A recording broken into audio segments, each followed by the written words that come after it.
And we are now joined by retail expert Kate Hardcastle. Thank you so much for joining us this morning. Now, from a retail perspective, what do you think went wrong with BHS? Well, there's two elements to this. There's what's happening in retail, and then why wasn't BHS fit enough to survive that? We know that online sales are growing 15 to 20% of all sales now online. We know that it's a very fickle marketplace for the consumers. There's no brand loyalty anymore. And we know that they're going to be consumers who can find anything they want, anywhere they want, because they literally pick up a device, type it in, and there we go, hey presto. Set against that was a retailer that had lost its way. The rot had set in.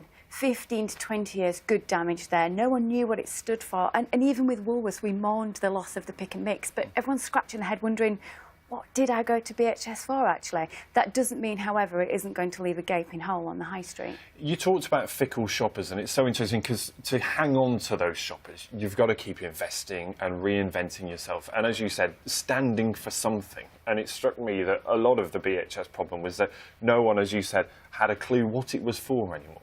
You're so right. It's about not being this large, dormant type of retailer that opens its door and waits for its customers to come in.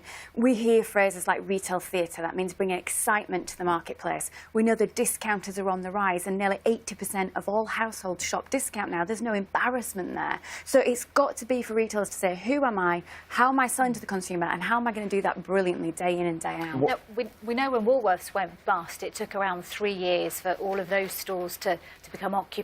What do you think will happen as the final stores shut today? There's a really interesting dynamic that's going to happen to BHS stores. So there will be some obvious contenders that are doing brilliantly on the high street, the Primarks and the Zaras, and town centres will want those desperately, as will the shopping centres. Then there's going to be some talk of some out-of-town stores coming and doing a trial. And just as a retail person, this is interesting to me because perhaps we might see IKEA's first high street store here. And I think 15, 20 years ago, that's the market that BHS actually could have gone for, a home stores of an IKEA for the high street, if you like. So a lot of them, however, are very big, cumbersome stores, and they're going to have to be divided up to be sold on. You talked about the rot setting in about 10 or 15 years ago. If you'd been in charge or you'd had a grasp on the business, what would you have done differently? I mean, how do they stand out on the high street? I think if you look at how brilliant the fashion retailers have done of bringing the catwalk directly to the high street and very quickly now, I think there was the opportunity to do that with home and do that, you know, and bring fashion to the home, disposable fashion to the home, if you like.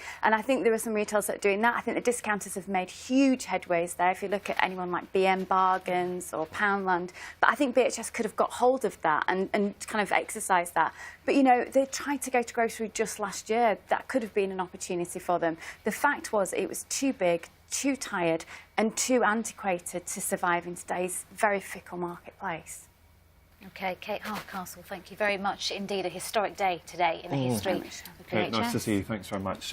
Yeah, and it's also our top story this morning, is that at 8:15 here are our main headlines.